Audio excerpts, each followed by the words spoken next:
Welcome to WorldatWork Research in Brief. I'm Ryan Johnson. Today the topic is the 36-year-old Salary Budget Survey, one of the cornerstone products of WorldatWork. We just published it last month, and I'm here today talking with Jim Steckman, one of the WorldatWork practice leaders, about some of the findings of this year's survey. Now, Jim, yesterday we had over 1,000 people on a webinar, and that was a 90-minute webinar, and today we're going to try to do a quick summary in just a few minutes here and hit some of the high points of the Salary Budget Survey. So Jim, sort of from the top level, what's some of the big themes that came out this year? Well, it's been a very dynamic year, Ryan. I think that attests to why we had such a strong response on our webinar yesterday. This year we found that the results of our salary budget survey showed over a 30% reduction in the planned expenditure of companies to fund salary budgets. In past years it's been between 3.8, 3.9%. It's been pushing 4% really for the last several years.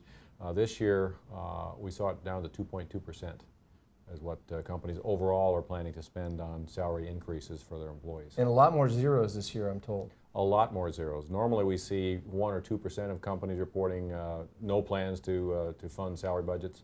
This year we saw that number up between 28 and 43% depending on the employee category. Overall, almost a third of companies are planning no salary increase budgets for their employees this year. A lot of zeros. I'm hearing from organizations that I just talked to casually, and people call, members write an email, they talk a lot about the zeros, so that's obviously a big issue this year. It's a different year, obviously. The economy is in a different state than it's been in the last couple of years.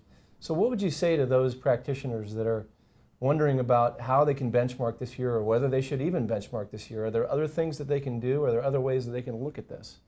Well, I think tough times really create an opportunity for practitioners to take a look at their data analysis processes and techniques, make sure they understand their labor market, what labor market in which they compete, because even though this has been such a roller coaster year, it's always a good labor market for top talent. And so I think as much as any time, this year is a good time to really make sure you know your data sources, you've got the right peer group in your comparator group, you're really thinking about your analysis techniques and making sure you're benchmarking likes with likes. And it's a good time to really roll up your sleeves and make sure you understand the data more than you ever have before, perhaps. Well, and maybe this year as well, it brings you into better focus. The WorldatWork total rewards model, and there's, we're not the only ones that have a total rewards model, but thinking holistically, if you don't have a merit budget to give out this year, what are some of the things that practitioners can do if they're looking at a zero or no merit budget this year? We make a great point. I mean, the survey is primarily focused on merit budgets for base salary increases, but it also includes reference to variable pay programs. It includes reference to cost containment measures that companies have taken this past year. And I think overall it suggests that now is a good time to think about the total rewards impact of your programs, because you're looking for really cost-effective, high ROI programs that will engage your employees and build trust and faith, if you will, during tough times. Because if you can create an employee value proposition in these times where pay is somewhat de-emphasized because you've got limited resources, but you're emphasizing certain key benefits programs, your work-life programs, development and career pathing programs, that sort of thing, I think you'll be using the total rewards model in such a way that you'll be able to create a real strong ROI return on investment through your total rewards model. So we have seen an increase in the last couple of years in the amount of money companies are allocating to the variable side. Did we see that again this year in the salary budget survey? We did. Well, what we really saw is a stable trend, if you will, in terms of the use of variable pay plans by companies. Over the last decade or so, we've seen that number increase to about 80% of organizations using some form of variable pay. But what I think we also saw in practice this year is that while the targeted payouts are remaining relatively constant, the actual payouts are going to decrease. And that's because variable pay is funded by business performance. And as we know, so many businesses are not performing as well as they expected to this year.